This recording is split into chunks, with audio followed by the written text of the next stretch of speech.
আজ আশীর্বাদ দ্য ট্রুথের এই এপিসোডে আমি সারা রাজ্য জুড়ে গত ৪৮ ঘন্টা ধরে যেভাবে আমাদের রাজ্যের প্রাক্তন প্রয়াত মুখ্যমন্ত্রী বুদ্ধদেব ভট্টাচার্যর প্রতি শোক জ্ঞাপন করে মূলত ফেসবুকের দেওয়ালে, এক্স হ্যান্ডেলের দেওয়ালে এবং ইনস্টাগ্রামের পাতায় এসে লোকে ঝরঝর করে কাঁদছে, ভেউ ভেউ করে কাঁদছে, ঘ্যান ঘ্যান করে ঝনঝন করে বাজছে, ঠিক সেই পরিস্থিতিতে দাঁড়িয়ে গত ৪৮ ঘন্টা ধরে আমার একটা বিষয় মনে হচ্ছে যে রাজ্যে যদি এত বামপন্থা মনস্ক মানুষ থাকেন বা রাজ্যে যদি বুদ্ধদেব ভট্টাচার্যকে ভালোবাসার এত মানুষ থেকে থাকেন, তাহলে ২০১১ সালে বুদ্ধদেব ভট্টাচার্যের দল সিপিআইএম কেন বিপুল ভোটে পরাজিত হয়েছিল, বা খোদ বুদ্ধদেব ভট্টাচার্য কেন যাদবপুরে বিপুল ভোটে পরাজিত হয়েছিলেন।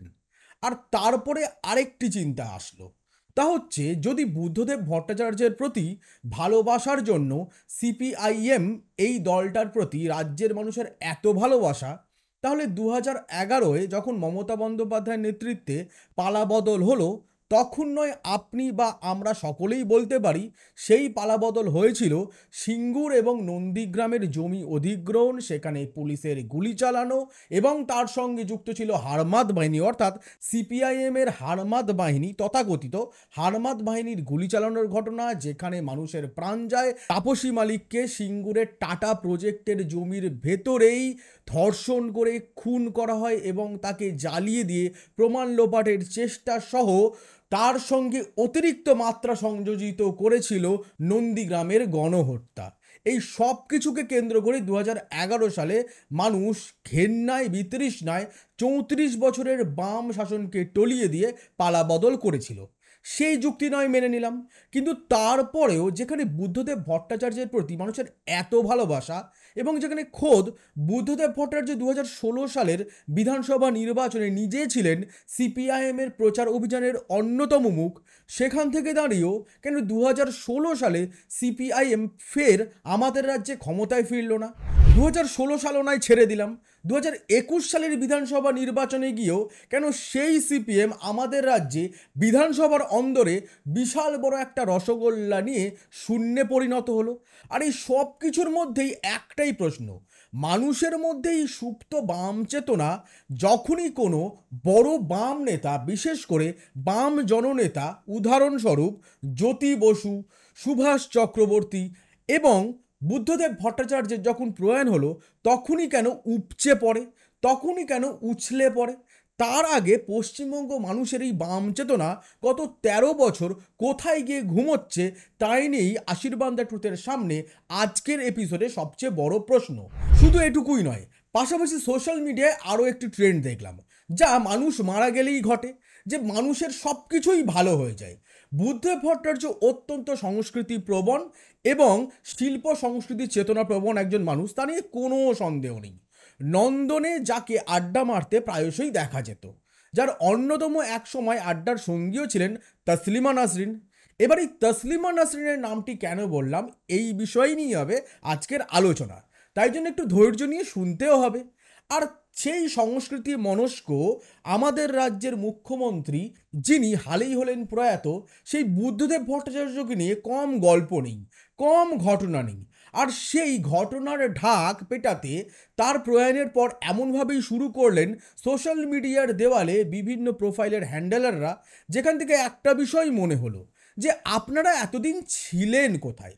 আর সবচেয়ে হাস্যকর বিষয় হচ্ছে, কমিউনিস্ট নেতা, বামপন্থী জননেতার ছবি দিয়ে তার ছবির নিচে লেখা রেস্ট ইন পিস, বা কেউ লিখছেন আপনি যেখানেই থাকুন ভালো থাকুন, আবার অনেকেই লিখছে ইহকালের কাজ শেষ করে পরলোকে আপনি শান্তিতে থাকুন, আবার দেখা হবে কমরেড।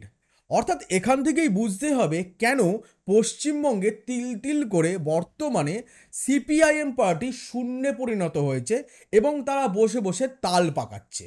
কারণ তাদের সমর্থকেরা বুদ্ধদেব ভট্টাচার্যের মৃত্যুর চেতনায় এসে চূড়ান্ত বামপন্থী হতে পেরেছেন 2016 বিধানসভা নির্বাচন এবং তারপর দফায় দফায় 2019-এর লোকসভা নির্বাচন এবং 2021 বিধানসভা নির্বাচন এবং তারপর আবারও 2024 লোকসভা নির্বাচনে একটা বিষয় প্রমাণ করেছেন, তারা বুদ্ধদেব ভট্টাচার্যের প্রয়াণের সময় তারা কিন্তু বামপন্থী চেতনা জাগ্রত করে বামপন্থী হয়ে উঠতে পেরেছেন।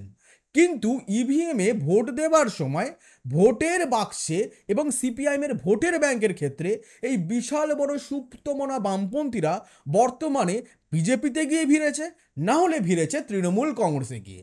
আর তা না হলে পশ্চিমবঙ্গের দফায় দফায় সমস্ত ধরনের নির্বাচনে ক্রমশ সিপিআইএমের ভোট এইভাবে কমতো না এবং যার জেরে বিধানসভার অন্দরে 2021-এ শূন্যে পরিণত হতো না এবং 2024 লোকসভা নির্বাচনে এক হাঁড়ি রসগোল্লা নিয়ে আলিমুদ্দিন স্ট্রিটে বসে বসে সিপিআইএমের বর্তমান যুব নেতা নেত্রীরা যারা আগামী দিনে নির্বাচনের মুখও হবেন আবারও, তারা বসে বসে তাল পাকাতেন না শ্রাবণ মাসের। আর এই সব কিছু নিয়েই হবে আজকে আশীর্বাদ দ্য ট্রুথের চুলচেরা বিশ্লেষণ। আলোচনা হবে বুদ্ধদেব ভট্টাচার্যের শাসনকালে ঘটা দুটি কুখ্যাত ঘটনা নিয়ে, যা নিয়ে কেউই প্রায় আলোচনা করছেন না। সবাই তার মাহাত্ম্য গুণকীর্তন করতেই ব্যস্ত, কিন্তু আশীর্বাদ দ্য ট্রুথ মৃত্যুর পরেও মানুষের সমালোচনা করে, কারণ মনে করে যার যেটা ভুল তার মৃত্যুর পর সেটা ভুলই থাকে, সেটা ঠিক হয়ে যায় না। এবং তা নিয়ে আলোচনা এবং সমালোচনা যদি চলে তাহলে আগামী প্রজন্ম সেই ভুল হয়তো করার আগে 10 বার ভাববে, হয়তো সেই ভুল করবেই না। আর তাই নিয়েই হবে আজকে আশীর্বাদ দ্য ট্রুথের চুলচেরা বিশ্লেষণ। কিন্তু এই আলোচনা এগোনোর আগে আপনাকে একটা কাজ অবশ্যই করতে হবে, তা হচ্ছে নিচে থাকা লাল সাবস্ক্রাইব বাটনটা অবশ্যই ক্লিক করতে হবে, পাশে থাকা বেল নোটিফিকেশনটা ক্লিক করতে ভুলবেন না। আর একটা বিষয়, আপনি কমেন্ট করে জানাচ্ছেন না আপনার মতামত। বুদ্ধদেব ভট্টাচার্যকে নিয়ে যারা রেস্ট ইন পিস লিখেছেন, যারা বলেছেন যে পরলোকে ভালো থাকবেন, আবার যারা বলেছেন যে আপনার সঙ্গে আবারও দেখা হবে, আবার যারা বলেছেন আপনার আত্মা যেখানেই থাকুক শান্তিতে থাকুন, সেখান থেকে দাঁড়িয়ে আপনারা কমেন্ট বক্সে লিখে জানান একজন বামপন্থী নেতা যার পরকাল বলে কোনো বিশ্বাস নেই, যিনি আত্মায় বিশ্বাস করেন না এবং সর্বোপরি যিনি ধর্ম এবং ভগবানে বিশ্বাসী নন, তার মৃত্যুর পর তার ছবির নিচে মানুষ কিভাবে এই ধরনের কমেন্ট করছেন, আর সেই সব কিছু লিখে জানান কমেন্ট বক্সে। আর তাই চলুন আর কথা না বাড়িয়ে বুদ্ধদেব ভট্টাচার্যের জামানায় ঘটা দুটি কুখ্যাত ঘটনা নিয়ে আলোচনা করা যাক। বিষয় হচ্ছে বুদ্ধদেব ভট্টাচার্যের আমলের দুটি কুখ্যাত ঘটনা, যেখানে সরাসরি বুদ্ধদেব ভট্টাচার্যের ইমেজের ওপর যে সাদা ধুতিতে অনেকে মনে করেন কালো ছিটেটুকু নেই, সেই সাদা ধুতি যদি সত্যি খোলা চোখে, খোলা মনে, উদার মনে এবং নিরপেক্ষ মনে আপনি দেখেন, তাহলে দেখবেন সেই সাদা ধুতি এবং গায়ের সাদা পাঞ্জাবিতে অনেক কালির ছিটে আছে। সেই কালির ছিটে কখনো রক্তের, আবার কখনো কালো কালির। তাই কোনো রাজনৈতিক ব্যক্তিত্বকে ক্লিন চিট দেওয়ার আগে তার অতীতটা একবার বিশ্লেষণ করে দেখা উচিত। কোনো রাজনৈতিক ব্যক্তিত্বই স্বাধীনতার পরবর্তীকালে অন্তত আমাদের দেশে একেবারেই 100% সাফেদির মডেল নয়, কেউই উজালার মডেল হয়ে উঠতে পারেননি। যদিও বুদ্ধদেব ভট্টাচার্যকে 2001 গুজরাট দাঙ্গার পর আমাদের রাজ্যের মিডিয়া বুদ্ধদেব ভট্টাচার্যকে নরেন্দ্র মোদীর যেখানে ইমেজ গুজরাট দাঙ্গাকে কেন্দ্র করে অনেকটাই ধাক্কা খায়, সেই পরিস্থিতির মধ্যে দিয়ে বুদ্ধদেব ভট্টাচার্যকে ব্র্যান্ড বুদ্ধ হিসাবে গড়ে তুলতে তৎপরতার সঙ্গে কাজ করেছিল। অর্থাৎ যারা বলেন যে বর্তমানে মিডিয়া তৃণমূল কংগ্রেসের হয়ে দালালি করছেন, তারা যদি একটু খোলা মনে বুদ্ধদেব ভট্টাচার্যের দুটি টার্ম বিশ্লেষণ করেন, তাহলে দেখবেন তার জামানা অর্থাৎ তার 10 বছরে আমাদের রাজ্যের মিডিয়া চূড়ান্ত দালালে পরিণত হয়েছিল, যার জলজ্যান্ত উদাহরণ ছিল 24 ঘন্টা, আকাশ 8, ইটিভি বাংলা এবং তার সঙ্গে অতিরিক্ত মাত্রা সংযোজিত করেছিল তৎকালীন স্টার আনন্দ। এবার বুদ্ধদেব ভট্টাচার্যের জামানার দুটি কুখ্যাত ঘটনা নিয়ে তো আলোচনা হবে, কিন্তু তার আগে আমরা আরও দুটি বিষয় একটু নজর দেবো। তা হচ্ছে আজ সকালেই ঘটে গেছে আরজি করের ঘটনা। আরজি করে এমার্জেন্সি ডিপার্টমেন্টের 4 তলার সেমিনার হল থেকে একজন স্নাতকোত্তর পড়াশোনা করা মহিলা ডাক্তারের অর্ধনগ্ন দেহ উদ্ধার হয়েছে। তার দেহের বিভিন্ন জায়গায় ক্ষতর চিহ্ন পাওয়া গেছে। আর সেই ঘটনাকে কেন্দ্র করে সকাল থেকে উত্তাল হয়ে ওঠে আরজি কর, যেখানে একদিকে বুদ্ধদেব ভট্টাচার্যের শেষ যাত্রাকে কেন্দ্র করে মিডিয়ার নজর ছিল আলিমুদ্দিন স্ট্রিট থেকে শুরু করে সমস্ত সব যাত্রার দিকে, সেখানেই আরজি করের এই ঘটনা টিআরপি ভেঙে নেয়। অর্থাৎ মিডিয়ার ক্যামেরা দুদিকে বিভক্ত হয়ে যায়। একটা ক্যামেরা চলে যায় বুদ্ধদেব ভট্টাচার্যের শেষ যাত্রায়, আর দ্বিতীয় ক্যামেরা গিয়ে পৌঁছায় আরজি করে। আরজি করের এই ঘটনাকে কেন্দ্র করে সকাল থেকে উত্তপ্ত হয়ে ওঠে রাজ্য রাজনীতি। ঘটনাস্থলে পৌঁছায় বিরোধী রাজনৈতিক শিবির। বিজেপির তরফে সরাসরি এই ঘটনার জন্য রাজ্যে মহিলারা একেবারেই সুরক্ষিত নয় বলে আবারও দাবি জানানো হয়, এবং বিজেপির তরফে এই ঘটনার জন্য সিবিআইয়ের তদন্তরও দাবি জানানো হয়। আর এই ঘটনাকে কেন্দ্র করে ইতোমধ্যে ধর্ষণ এবং খুনের তত্ত্ব সামনে আসতে শুরু করেছে, যদিও কলকাতা পুলিশ এবং ফরেন্সিক এক্সপার্টদের তরফে এ বিষয়ে সঠিক করে কোনো কিছু বলা হয়নি। ফরেন্সিক ডিপার্টমেন্ট এবং কলকাতা পুলিশের তরফে খোদ পুলিশ কমিশনার বিনীত গোয়েলও জানিয়েছেন বিষয়টি তদন্ত করে দেখতে হবে। ফরেন্সিক রিপোর্ট সামনে আসার পরই ধর্ষণ করে খুন, না অন্য কোনোভাবে হত্যা হয়েছে, না স্বাভাবিক মৃত্যু, সে বিষয় স্পষ্ট করে কিছু বলা যাবে। কিন্তু ওই মহিলা চিকিৎসকের দেহ চারতলার সেমিনার হলে, অর্থাৎ এমার্জেন্সির চারতলার সেমিনার হলে যেভাবে পাওয়া যায় শায়িত অবস্থায়, এবং যেভাবে তার চশমা ভাঙা পাওয়া যায়, তার মাথার পাশেই তার ল্যাপটপ এবং তার ব্যবহৃত মোবাইলটিও উদ্ধার হয়, সেখান থেকে এই ঘটনাকে কেন্দ্র করে বেশ কিছু প্রশ্ন অবশ্যই উঠছে। এই ঘটনাকে কেন্দ্র করে আরজি করের চিকিৎসক এবং ডাক্তারি ছাত্ররা দীর্ঘক্ষণ ধর্ণা অবস্থানে বসে। তারা আটকে রাখে মৃত মহিলা ডাক্তারের বডি, এবং শুধু তাই না, মৃতার বাড়ির তরফেও তার বাবা এবং মা একযোগে ধর্ষণ করে খুনের অভিযোগই সামনে নিয়ে এসছেন। এবং এই ঘটনাকে কেন্দ্র করে যখন আরজি কর জুড়ে ব্যাপক অচল অবস্থা সৃষ্টি হয়েছে, সেই পরিস্থিতিতে ঘটনাস্থলে পৌঁছান পুলিশ কমিশনার বিনীত গোয়েল। কিন্তু ছাত্রছাত্রীদের দাবি এই ঘটনার সম্পূর্ণ তদন্ত করতে হবে, বিশেষ কমিটি গঠন করে তদন্ত করতে হবে। শুধু তাই না, আরজি করের উপাচার্যকে যত দ্রুত সম্ভব পদ থেকে সরাতে হবে। আর এই সমস্ত দাবি দাবার মধ্যে যখন আরজি করের চিকিৎসক, ছাত্রছাত্রীরা এবং অন্যান্য ক্ষেত্রের স্টাফেরা একযোগে কর্মবিরতির ডাক দিয়ে ধর্নায় বসেছেন, সেই সময় ঘটনাস্থলে উপস্থিত হন নিয়ম অনুসারে ম্যাজিস্ট্রেটও। ম্যাজিস্ট্রেটের তত্ত্বাবধানেই ফরেন্সিক দল নমুনা সংগ্রহ করে, এবং তারপর কলেজের তরফে 5 সদস্যের তদন্ত কমিটিও গঠন করা হয়। এমনকি মুখ্যমন্ত্রী মমতা বন্দ্যোপাধ্যায়ও মৃতার বাবা মার সঙ্গে কথা বলেছেন, এবং তিনিও আশ্বাস দিয়েছেন রাজ্য সরকার যথাসম্ভব এই ঘটনার সম্পূর্ণ তদন্ত করে দ্রুতই অপরাধীদের চিহ্নিত করবে এবং তাদের যথা উপযুক্ত সাজা দেবে। কিন্তু প্রসঙ্গ হচ্ছে, ওই মহিলা ডাক্তার রাত 2টোর সময় গেছিলেন সেমিনার হলে নিজের পড়াশোনা করতে এবং রেস্ট নিতে। কারণ হচ্ছে আরজি করের এমার্জেন্সি ডিপার্টমেন্টে ডাক্তারদের জন্য কোনো রেস্ট রুম নেই, এবং বিশেষ করে মহিলা ডাক্তারদের জন্য কোনো রেস্ট রুম নেই, এবং সেই জন্যেই মহিলা ডাক্তার গেছিলেন চারতলার সেমিনার হলে।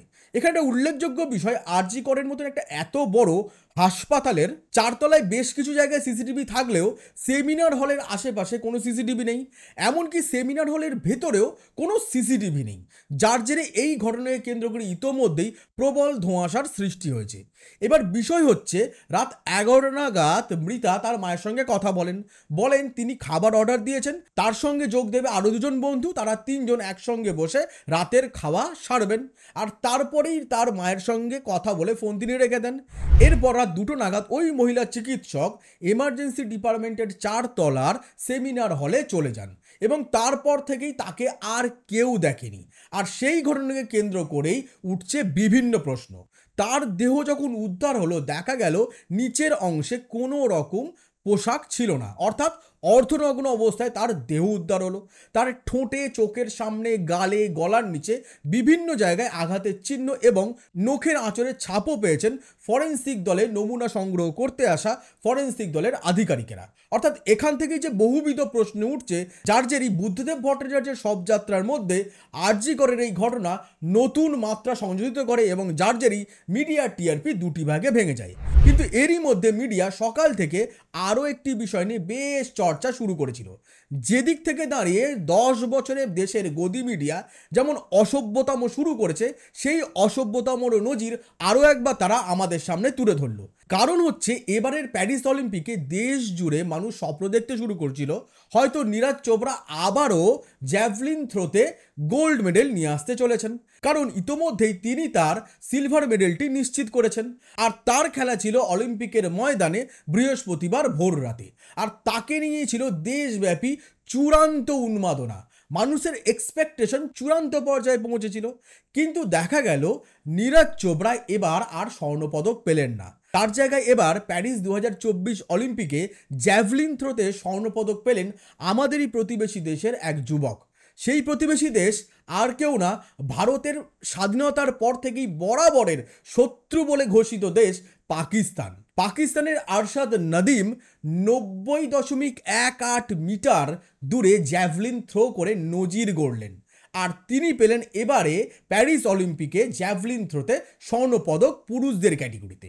আর যাকে কেন্দ্র করি আমাদের দেশে মিডিয়া চূড়ান্ত অসভ্যতম শুরু করে, এবং তারপর থেকেই একটা প্রশ্ন উঠতে শুরু করলো যে আমাদের দেশে কেন্দ্র সরকার কত টাকা বছর বছর খরচা করে, কিন্তু সেখান থেকে কেউ একটা প্রসঙ্গ বললো না বছর বছর সবচেয়ে বেশি টাকা খরচা করা হয় গুজরাটের অ্যাথলেটদের জন্য, যেখানে এবারের অলিম্পিকে গুজরাট থেকে মাত্র 2 জন অ্যাথলেট প্রতিযোগিতায় অংশগ্রহণ করেছেন।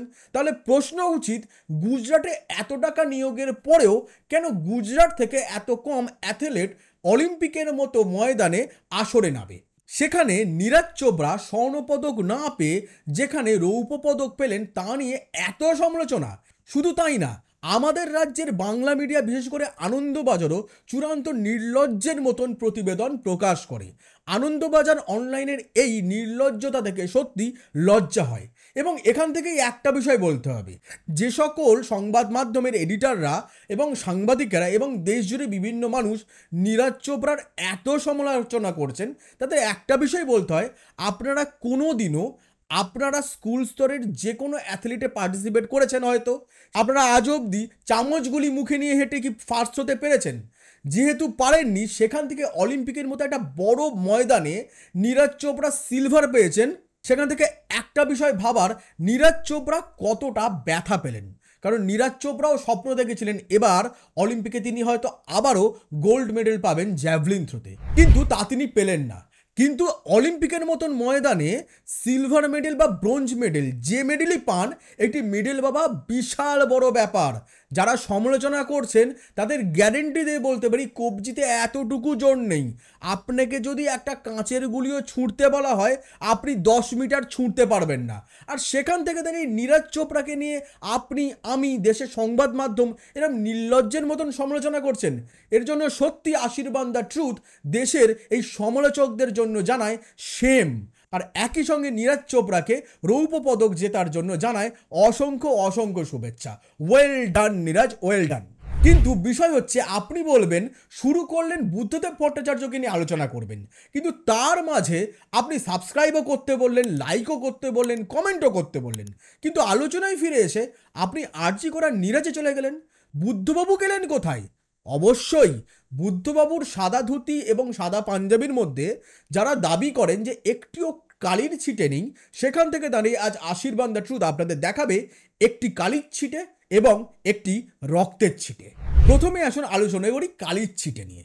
এবার আপনি এটাকে কালের ছিটে মানবেন কি মানবেন না সেটা আপনার ব্যাপার, কিন্তু আশীর্বাদ দ্য ট্রুথের নজরে সত্যি বুদ্ধদেব ভট্টাচার্য জামানায় বুদ্ধদেব ভট্টাচার্যর মুখ্যমন্ত্রীর কুর্সিতে বসাকালীন তার ধুতিতে বা তার পাঞ্জাবিতে এটা সত্যি একটা বড় কালির ছিটে, যা কালো কালি। প্রসঙ্গ হচ্ছেন তাসলিমা নাসরিন।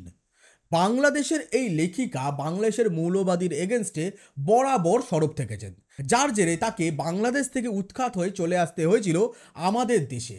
তিনি আশ্রয় নিয়েছিলেন পশ্চিমবঙ্গে, আশ্রয় নিয়েছিলেন কলকাতাকে, কারণ একটি, তিনি বাংলা ভাষাকে ভালোবাসেন, বাংলা ভাষাকে আশ্রয় করে সেই পরিমণ্ডলেই বেঁচে থাকতে চেয়েছিলেন। তাই জন্যই তিনি আমাদের রাজ্যের প্রাণের শহর কলকাতা, যে কলকাতা সবসময় কৃষ্টি সংস্কৃতি সাহিত্য চর্চার জন্য সারা দেশ এবং বিশ্বব্যাপী চর্চিত ছিল, সেই কলকাতা শহরকেই বেছে নিয়েছিলেন তাসলিমা নাসরিন। 2002 সাল পর্যন্ত এই তাসলিমা নাসরিনের সঙ্গে বুদ্ধদেব ভট্টাচার্যের অত্যন্ত ভালো সম্পর্ক ছিল। নন্দন থেকে বিভিন্ন জায়গার সাহিত্য চর্চায় প্রায়শই তাসলিমা নাসরিনের সঙ্গে আলোচনায় দেখা যেত বুদ্ধদেব ভট্টাচার্যকে। তখন তিনি মুখ্যমন্ত্রীর কুর্সিতেও। এবং সংস্কৃতিপ্রবণ এই মুখ্যমন্ত্রীকে কেন্দ্র করে আমাদের রাজ্যে মানুষের মনে একটা সুস্পষ্ট এবং প্রচ্ছন্ন এবং একই সঙ্গে চকচকে ইমেজ ছিল, অনেকটা তার ধুতির মারের মতন করে।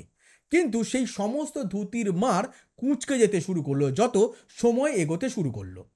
2002-এ যে তসলিমা নাসরিনের সঙ্গে অত্যন্ত ভালো সম্পর্ক ছিল বুদ্ধদেব ভট্টাচার্যর, যে তসলিমা নাসরিন যখন প্যারিসে যেতেন, তসলিমা নাসরিনকে প্যারিস থেকে বিভিন্ন জিনিস আনার অনুরোধ করতেন এবং যা স্বচ্ছন্দে তসলিমা নাসরিন অত্যন্ত ভালোবেসে বুদ্ধবাবুর জন্য আনতেন প্যারিস থেকে এবং যা তিনি আনন্দের সঙ্গে গ্রহণও করতেন। কিন্তু সেই সম্পর্ক 2003-এ গিয়ে ধাক্কা খেলেও একটি বইকে কেন্দ্র করে। 2003 সালে তসলিমা নাসরিনের একটি বই প্রকাশ হয়। বইটির নাম হলো দ্বিখণ্ডিত। সেই বইকে কেন্দ্র করেই তসলিমা নাসরিনের সঙ্গে বুদ্ধবাবুর সম্পর্ক একেবারে তলানিতে গিয়ে ঠাকে। 2003 সালে এই বইটি প্রকাশের সঙ্গে সঙ্গে বাংলাদেশে নিষিদ্ধ ঘোষণা করা হয়, আর তারই সঙ্গে নিষিদ্ধ ঘোষণা করা হয় আমাদের রাজ্য পশ্চিমবঙ্গে। যুক্তি ছিল দ্বিখণ্ডিততে তসলিমা নাসরিন যে বিষয়ে আলোচনা করেছেন তাতে করে আমাদের রাজ্যের এবং দেশ জুড়ে মুসলিম সম্প্রদায়ের মানুষের ধর্মীয় ভাবাবেগে আঘাত লাগতে পারে। আর এই যুক্তিকে সামনে রেখেই তৎকালীন আমাদের রাজ্যের মুখ্যমন্ত্রী, বর্তমানে প্রয়াত মুখ্যমন্ত্রী বুদ্ধদেব ভট্টাচার্য তসলিমা নাসরিনের দ্বিখণ্ডিত বইটির ওপর নিষেধাজ্ঞা আরোপ করেন। আর এখান থেকেই প্রশ্ন, দ্বিখণ্ডিত বইটির মধ্যে তসলিমা নাসরিন একটি সাধারণ প্রশ্ন তুলেছিলেন যে রাষ্ট্র এবং ধর্ম কখনো একসঙ্গে চলতে পারে না, রাষ্ট্র এবং ধর্ম দুটিকে আলাদা হতে হবে। পাশাপাশি তিনি সেখানে ইসলামিক মৌলবাদ কিভাবে রাষ্ট্রের জন্য ক্ষতিকারক, তিনি তার জীবনের একটা বড় অংশ বাংলাদেশি হওয়া সূত্রে তার মাতৃভূমি বাংলাদেশেই কাটিয়েছেন এবং বাংলাদেশে তিনি সামনে থেকে দেখেছেন ইসলামিক মৌলবাদের কুকীর্তি এবং সেই সমস্ত ঘটনাকে কেন্দ্র করে তিনি এই যুক্তিতে পৌঁছান যে রাষ্ট্রের সঙ্গে কখনো ধর্ম এক হতে পারে না, দুটিকে সম্পূর্ণ আলাদা পথে আলাদা হয়ে এগোতে হবে, তাহলেই একটি গণতান্ত্রিক, স্বাধীন, মানবিক এবং সবচেয়ে বড় ব্যাপার সমাজতান্ত্রিক রাষ্ট্র গঠন করা সম্ভব, যা কিন্তু অত্যন্ত বামপন্থী চিন্তাধারা। আর তা সত্ত্বেও সেই দ্বিখণ্ডিত বইটিকেই 2003 সালে ব্যান করে বুদ্ধবাবুর সরকার। সেই সময় এপিডিআর দ্বিখণ্ডিতর ওপর নিষেধাজ্ঞা চাপানোর প্রতিবাদে কলকাতা হাইকোর্টে মামলা করেছিল। সেই মামলায় এপিডিআর জয়যুক্ত হয়, কিন্তু সমস্ত রাগ এরপর গিয়ে বুদ্ধবাবুর পড়েছিল তসলিমা নাসরিনের ওপর। এরপর থেকে তসলিমা নাসরিনের সঙ্গে একেবারেই কথা বলা বন্ধ করে দেন বুদ্ধদেব ভট্টাচার্য।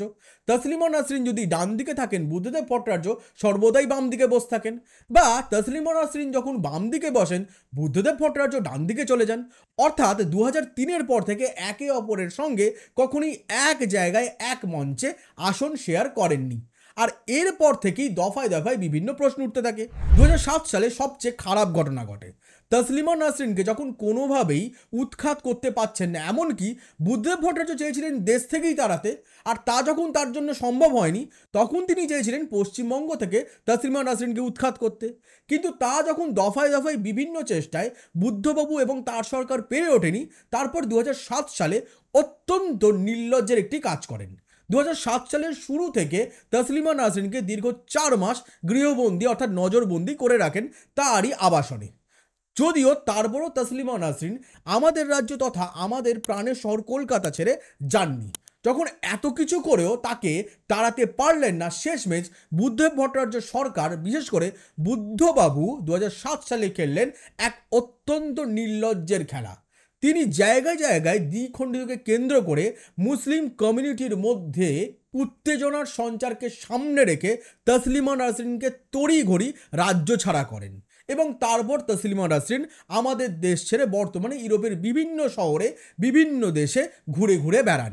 কিন্তু প্রসঙ্গ হচ্ছে 2007 সালে আপনাদের হয়তো অনেকেই মনে আছে, তসলিমা নাসরিন এই দ্বিখণ্ডিত বইটিকে কেন্দ্র করে মেঠিয়া বুরুজ, মুর্শিদাবাদ, বহরমপুর, হাওড়া বিভিন্ন জায়গা জুড়ে মুসলিম সম্প্রদায়ের মানুষের কিছু অংশ রাস্তায় চূড়ান্ত বিক্ষোভ শুরু করেছিল। দ্বিখণ্ডিত বইটি পোড়ানো, তাসলিমা নাসরিনের কুশপুতুল পোড়ানো এবং যাকে কেন্দ্র করে তৎকালীন মুখ্যমন্ত্রীর চেয়ারে বসে থাকা বুদ্ধদেব ভট্টাচার্য এবং তার সরকার সেই দিনই রাজ্য জুড়ে দাঙ্গা পরিস্থিতি তৈরি হয়ে গেছে।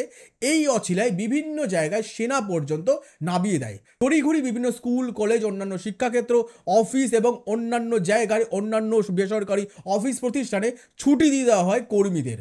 ট্রেনে বাসে মানুষ দাঙ্গা পরিস্থিতির ভয়ে কোনো রকমে তাড়াহুড়ো করে বাড়ি ফিরতে তৎপরতা শুরু করে। আর এই ঘটনাকে সামনে রেখে, মুসলিম সেন্টিমেন্টকে সামনে রেখে এবং বিশেষ করে বলতে হয় সেই সময় বুদ্ধদেব ভট্টাচার্য, যিনি বরাবর মুসলিম তোষণের রাজনীতি করে এসছেন, যদিও বর্তমানে আমাদের রাজ্যের মুখ্যমন্ত্রী মমতা বন্দ্যোপাধ্যায় এবং তার দলকেই আপনারা আমরা সকলেই মুসলিম তোষণের রাজনীতির জন্য সমালোচনা, আলোচনা, নিন্দা করে থাকি। কিন্তু এখানে একটা বিষয় বলতে হবে, বুদ্ধদেব ভট্টাচার্য প্রথমবার যখন মুখ্যমন্ত্রীর কুর্সিতে বসেছিলেন সেই সময় থেকে তিনি দফায় দফায় মুসলিম তোষণের রাজনীতি করেছিলেন, যার জলজান্ত উদাহরণ 2006 সালে দ্বিতীয়বার মুখ্যমন্ত্রীর কুর্সিতে বসার পর 2007 সালে অত্যন্ত লজ্জার নিন্দনীয়ভাবে একটি ঘটনা প্রক্রিয়া শুরু করিয়ে তসলিমা নাসরিনকে করেছিলেন রাজ্য ছাড়া। আর এই ঘটনাকে কেন্দ্র করে আশীর্বাদ দ্য ট্রুথ মনে করে তসলিমা নাসরিনের সঙ্গে যে ঘটনা বুদ্ধদেব ভট্টাচার্যের সরকার মুসলিম রাজনীতিকে তোষণ করার লক্ষ্যে করেছিলেন, সেখান থেকে দাঁড়িয়ে সত্যি বলতে হয় বুদ্ধদেব ভট্টাচার্যের ধুতিতে সেই দিন একটা বড় কালো কালির ছিটে লেগেছিল, যে ছিটে হয়তো এখন আপনারা দেখতে পাচ্ছেন না। এবার বুদ্ধদেব ভট্টাচার্য সাদা পাঞ্জাবি, সাদা ধুতি, এই ব্র্যান্ড বুদ্ধর পোশাকে তো আশীর্বাদ দ্য ট্রুথের তরফে আপনাদের সামনে একটা কালো ছিটে তুলে ধরা হলো। এবার আসুন একটা লাল ছিটে অর্থাৎ রক্তের ছিটে নিয়ে আলোচনা করা যাক, তাও 2007 সাল। বেশিরভাগ মানুষ 2007 সাল শুনলেই ভাববেন সেই সিঙ্গুর নন্দীগ্রামের ঘটনাই বলবেন। সে তো বুদ্ধবাবু নিজে 2013 সালে স্বীকারও করেছেন যে তা ছিল তার সবচেয়ে বড় ভুল, এবং এই মৃত্যুর পরেও সেই নন্দীগ্রাম সিঙ্গুর নিয়ে দফায় দফায় সব জায়গাতেই প্রায় হয়েছে সমালোচনা। এ আবার নতুন কি? এটা যদি রক্তের ছিটে বলেন তাহলে তো বলতে হয় আমাদের দেশের বিভিন্ন রাজ্যের বিভিন্ন মুখ্যমন্ত্রী বা আমাদের দেশের বিভিন্ন সময়ের বিভিন্ন প্রধানমন্ত্রীর পরনেই এই ধরনের রক্তের ছিটে লেগেছে। আমি একেবারেই বুদ্ধদেব ভট্টাচার্যর সেকেন্ড টার্মে হওয়া নন্দীগ্রাম সিঙ্গুরের ঘটনা নিয়ে এখানে রক্তের ছিটে বলে বিশ্লেষণ করছি না। আমি একটা সম্পূর্ণ আলাদা ঘটনা যা বাস্তবেই রক্তের ছিটে ছিল, আর সেই ঘটনা বিশ্লেষণ করতে গেলে অবশ্যই নাম উঠে আসবে আমাদের রাজ্যের, আমাদের বাঙালির মহারাজ, আমাদের ভারতীয় ক্রিকেট দলের প্রাক্তন ক্যাপ্টেন সৌরভ গাঙ্গুলির নাম। বুদ্ধবাবুর প্রয়াণের পর আনন্দবাজার অনলাইনে তৎকালীন কলকাতা পুলিশের ট্রাফিক বিভাগের ডেপুটি কমিশনার গৌতম মোহন চক্রবর্তী আনন্দবাজার অনলাইনে একটি দীর্ঘ প্রতিবেদন লিখেছেন। সেখানে তিনি একটি মজার কথা বলেছেন, পার্টি এবং প্রশাসনকে কখনো বুদ্ধবাবু গুলিয়ে ফেলেননি, পুলিশকে সর্বদা স্বাধীনভাবে কাজ করতে দিয়েছেন। অর্থাৎ এই হেডলাইনটার চেয়ে হাস্যকর আর কিছু হতে পারে না। যারা অন্ধত্ব কাটিয়ে এই প্রতিবেদন শুনছেন তারা অন্তত এটা জানেন যে 34 বছরের বাম রিজিমে পুলিশ কতটা স্বাধীন ছিল, বা পুলিশ কতটা দলতন্ত্র থেকে দূরে ছিল, বা পুলিশের বড়বাবুরা আলিমুদ্দিন স্ট্রিট থেকে কতটা দূরে বসে থাকতো, তা আপনারা বা আমরা প্রায় সকলেই জানি। তাই গৌতম মোহন চক্রবর্তীর এই যুক্তিকে কেন্দ্র করেই এবার আসি রক্ত ছিটে নিয়ে আলোচনা করা। 2007 বুদ্ধবাবুর সেকেন্ড টার্ম, আর এই সময় ঘটে গেল একটি ঘটনা, তা হচ্ছে রিজওয়ানুর রহমানের ঘটনা। কম্পিউটারের গ্রাফিক্স এডিটর ভালোবেসে বিয়ে করেছিলেন আমুল কোম্পানির, অর্থাৎ আমুল গেঞ্জি জাঙ্গিয়া কোম্পানির কর্ণধার অশোক টোডির মেয়ে প্রিয়াঙ্কা টোডিকে। তারা ভালোবেসে বিয়েও করেছিলেন, কিন্তু তাদের ভালোবাসার শুরু থেকেই টোডি পরিবারের, বিশেষ করে অশোক টোডি এবং তার ভাইয়ের চূড়ান্ত আপত্তি ছিল।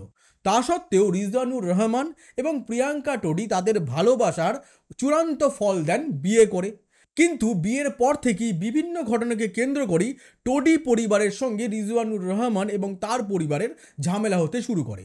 এই ঘটনাকে কেন্দ্র করে 2007 সালের 21শে সেপ্টেম্বর রেল লাইনের ধার থেকে উদ্ধার হয় রিজওয়ানুর রহমানের ক্ষতবিক্ষত দেহ। ঘটনাকে কেন্দ্র করে দ্রুত রাজনৈতিক রং চড়ে, তৃণমূল কংগ্রেসও আসরে নামে। অভিযোগ ওঠে রিজওয়ানুর রহমানকে হত্যা করা হয়েছে। তার অন্যতম কারণ প্রিয়াঙ্কা টোডি, অর্থাৎ তার স্ত্রী। তার স্ত্রীর বলা বয়ানকে কেন্দ্র করে এই ঘটনায় খুনের তত্ত্ব সামনে উঠে আসে। অশোক টোডি পরিবার এই ঘটনায় সরাসরি যুক্ত হয়ে পড়ে, গ্রেফতার করা হয় অশোক টোডিকে, গ্রেফতার করা হয় তার ভাইকে। কলকাতা পুলিশ এই দুজনকে গ্রেফতারের পর জিজ্ঞাসাবাদের জেরে উঠে আসে আর একজনের নাম। তিনি হচ্ছেন আমাদের প্রাণের মহারাজ সৌরভ গঙ্গোপাধ্যায়ের দাদা স্নেহাশিস গঙ্গোপাধ্যায়। স্নেহাশিস গাঙ্গুলির নাম উঠে আসে রিজওয়ানুর হত্যা মামলায়। আর এই ঘটনার প্রেক্ষাপটের মধ্যে দাঁড়িয়েই নিন্দুকেদের যুক্তি যে স্নেহাশিস গঙ্গোপাধ্যায়কে রিজওয়ানুর রহমান হত্যাকাণ্ড থেকে তার নাম সরাবার জন্যেই সেই সময় সৌরভ গঙ্গোপাধ্যায় বারে বারেই বুদ্ধদেব ভট্টাচার্যের শরণাপন্ন হয়েছিলেন। আপনারা হয়তো অনেকেই বুদ্ধদেব ভট্টাচার্যের প্রয়াণকে কেন্দ্র করে গত দুদিন ধরে বিভিন্ন বক্তব্য বিভিন্ন মানুষের শুনেছেন। আর শুক্রবার তার শেষ বিদায়ের দিন যখন আলিমুদ্দিন স্ট্রিটে গেছিলেন সৌরভ গঙ্গোপাধ্যায় তাকে শেষ বিদায় জানাতে, সেখানেও কিন্তু সৌরভ গঙ্গোপাধ্যায় বলেছেন ক্রিকেট নিয়ে দফায় দফায় তার সঙ্গে হয়েছে বিভিন্ন আলোচনা, কিন্তু একটা বিষয় হয়তো মহারাজ ভুলে গেছেন যে রিজওয়ানুর হত্যাকাণ্ডকে কেন্দ্র করেও তার দাদার নাম সামনে উঠেছিল। কিন্তু এই গোটা ঘটনার মধ্যে সিবিআই তদন্তও হয়েছিল এবং সিবিআই তদন্তের শেষে এই ঘটনাকে সুইসাইড বলে দাবি করেছিল। কিন্তু একটা প্রশ্ন, স্নেহাশিস গাঙ্গুলির নাম যেখানে এই ঘটনার সঙ্গে জড়িয়ে গেছিল সেই স্নেহাশিস গাঙ্গুলির নাম কিভাবে মুছে গেল রিজওয়ানুর হত্যাকাণ্ড থেকে? কেনই বা সেই সময় রাজনীতি থেকে প্রায় অনেকটা দূরে থাকা সৌরভ গাঙ্গুলি দফায় দফায় সিপিআইএম পার্টির অত্যন্ত ঘনিষ্ঠ হয়ে উঠতে শুরু করলো? এবং আরেকটা বড় বিষয়, এই রিজওয়ানুর হত্যাকাণ্ডকে কেন্দ্র করে একাধিক পুলিশ আধিকারিক, একাধিক সিপিআইএমের প্রথম সারির রাজনৈতিক নেতা নেত্রীর নাম সামনে উঠে আসে। অশোক টোডির কোম্পানির থেকে কিভাবে টাকা পেত সিপিআইএমের, বিশেষ করে আলিমুদ্দিন স্ট্রিট, সে বিষয়টিও সামনে উঠে আসে। পাশাপাশি সিএবির সভাপতির ভোটের লড়াইয়ে কিভাবে অশোক টোডি ভোটে দাঁড়িয়েছিলেন সেই তথ্য সামনে উঠে আসে। অনেকের যুক্তি, সিএবির সভাপতির পদে অশোক টোডি যখন দাঁড়িয়েছিলেন সেই সময় প্রথমবার স্নেহাশিস গাঙ্গুলির সঙ্গে আলাপ হয়েছিল টোডি পরিবারের। আবার অন্যদিকে আরেকটি যুক্তি আছে, অশোক টোডির ভাই স্নেহাশিস গাঙ্গুলির সঙ্গে টোডি পরিবারের আলাপ করিয়েছিলেন। কিন্তু তার মধ্যে দিয়ে আর একটা অন্য বিষয় হচ্ছে, প্রিয়াঙ্কা টোডির সঙ্গে রিজওয়ানুর রহমানের প্রেম এবং তাকে বিয়েকে কেন্দ্র করে অশোক টোডি এবং গোটা টোডি পরিবার অত্যন্ত বিরক্ত ছিল, যার জন্য অনুমান, অনেকেরই যুক্তি যে রিজওয়ানুর রহমানকে খুন করা হয়েছিল। সিবিআই একে আত্মহত্যা বললেও আজও মানুষ মনে করে যে রিজওয়ানুরকে খুন করা হয়েছিল, যাকে কেন্দ্র করে রিজওয়ানুরের দাদা ভোটেও দাঁড়িয়েছিলেন এবং তিনি জিতে বিধায়কও হয়েছিলেন। কিন্তু ভাইয়ের মৃত্যুর তদন্ত আত্মহত্যাই রয়ে যায়, খুন আজও প্রমাণিত হলো না। একে একে টোডি পরিবারের সকলেই ছাড়া পেয়ে যান। পাশাপাশি এই গোটা মামলা থেকে নিষ্কৃতি পেয়ে যান স্নেহাশিস গাঙ্গুলি। আর এই গোটা ঘটনার প্রেক্ষাপটে সেই সময় দাঁড়িয়ে বুদ্ধদেব ভট্টাচার্য এবং তার সরকারের চূড়ান্ত নিন্দা হয়েছিল। মানুষ সামনাসামনি এই ঘটনাকে কেন্দ্র করে বুদ্ধবাবু এবং তার সরকারের বিরুদ্ধে সরব হয়েছিলেন। আর এই ঘটনাকে কেন্দ্র করেই আশীর্বাদ দ্য ট্রুথ মনে করে রিজওয়ানুর রহমানের হত্যাকাণ্ড, যা সিবিআই এর মতে আত্মহত্যা, এই ঘটনাকে কেন্দ্র করে বুদ্ধদেব ভট্টাচার্যের পরনের সাদা পাঞ্জাবি সাদা ধুতিতে লেগেছিল সেই দিন আরও একটি রক্তের ছিটে। এমনিতে বুদ্ধদেব ভট্টাচার্যের রাজনৈতিক জীবনে অর্থাৎ যবে থেকে তিনি সাংবিধানিক রাজনীতি শুরু করেন এবং বিধানসভার সদস্য হন এবং তারপর মন্ত্রিসভারও সদস্য হন এবং দফায় দফায় বুদ্ধদেব ভট্টাচার্য সিপিএমে নিজের গুরুত্ব বাড়াতে 1999 সালে রাজ্যের উপমুখ্যমন্ত্রী হিসাবে দায়িত্ব নেন এবং 2001 সালে রাজ্যের মুখ্যমন্ত্রীর পদে বসেন এবং 2006 সালে তিনি দ্বিতীয়বারের জন্য ফের রাজ্যের মুখ্যমন্ত্রীর পদে বসেন। কিন্তু তার রাজনৈতিক জীবনের সমগ্র যাত্রার মধ্যে যদি আপনি খোলা চোখে, উদার মনে, নিরপেক্ষভাবে বিচার করেন, তাহলে দেখবেন পরনের সাদা পাঞ্জাবি কালো ধুতির মধ্যে অনেক রক্তের ছিটেও রয়েছে, অনেক কালির ছিটেও রয়েছে। তা একেবারেই নিষ্কলঙ্ক না, অনেকটা চাঁদের মতো। দূর থেকে এক নজরে দেখলে ধপধপে সাদা রসগোল্লার মতো লাগলেও যখন আপনি মন দিয়ে খালি চোখে চাঁদ দেখেন, তখন দেখা যায় চাঁদের গায়ে অসংখ্য কলঙ্ক। ঠিক তেমনটা এই বর্ষিয়ান প্রয়াত রাজনীতিক বুদ্ধদেব ভট্টাচার্যের পরনের সাদা ধুতি সাদা পাঞ্জাবিতেও ছিল অসংখ্য কালো কালি এবং রক্তের ছিটে, যা তার প্রয়াণ এবং তাকে কেন্দ্র করে যে ব্র্যান্ড বুদ্ধ গড়ে তোলার যে প্রজেকশন তৎকালীন মিডিয়া শুরু করেছিল তার অন্দরে কোথাও যেন ঢাকা পড়ে গেছে। কিন্তু যদি উদার মনে বিচার করেন তাহলে তা আপনার নজরে পড়তে বাধ্য। আমি জানি আজকে বুদ্ধদেব ভট্টাচার্যকে নিয়ে এই আলোচনা করার জন্য কমেন্ট বক্সে আপনারা আমাকে প্রচণ্ড গালিগালাজ করবেন, তা আপনি করতেই পারেন। আপনার গালিগালাজ করাতে কিন্তু এই দুটি তথ্য যা 100% সত্যি তা কিন্তু মিথ্যে প্রমাণিত হবে না। তাই আশীর্বাদ দ্য ট্রুথের ভিডিওর নিচে কমেন্টে আপনি যতই গালাগাল দেন না কেন, এন্ড অফ দ্য ডে এই দুটি ছিটে বুদ্ধদেব ভট্টাচার্যের পরনের পোশাকে তার প্রয়াণের পরেও লেগেই থাকলো, যা আগামী দিনে আগামী প্রজন্ম আলোচনা করবে, বিশ্লেষণ করবে। আর এই সব নিয়ে আজকে এখানেই শেষ করলাম আজকের এপিসোড। দেখা হবে পরবর্তী পর্যায়ে। আর আপনি লিখে জানান, একাধিক বিষয়ে কমেন্ট করতে পারবেন। নীরাজ চোপড়ার বিষয়ে কমেন্ট করতে পারবেন। কমেন্ট করে জানান আরজি করে মহিলা ডাক্তারের রহস্য মৃত্যু, না তাকে ধর্ষণ করে খুন করা হয়েছে। একই সঙ্গে কমেন্ট করুন বুদ্ধদেব ভট্টাচার্যকে নিয়েও। আর সেই সবের মধ্যে দিয়েই সঙ্গে থাকুন, দেখতে থাকুন আশীর্বাদ দ্য ট্রুথ। আমি আশীর্বাদ, নমস্কার।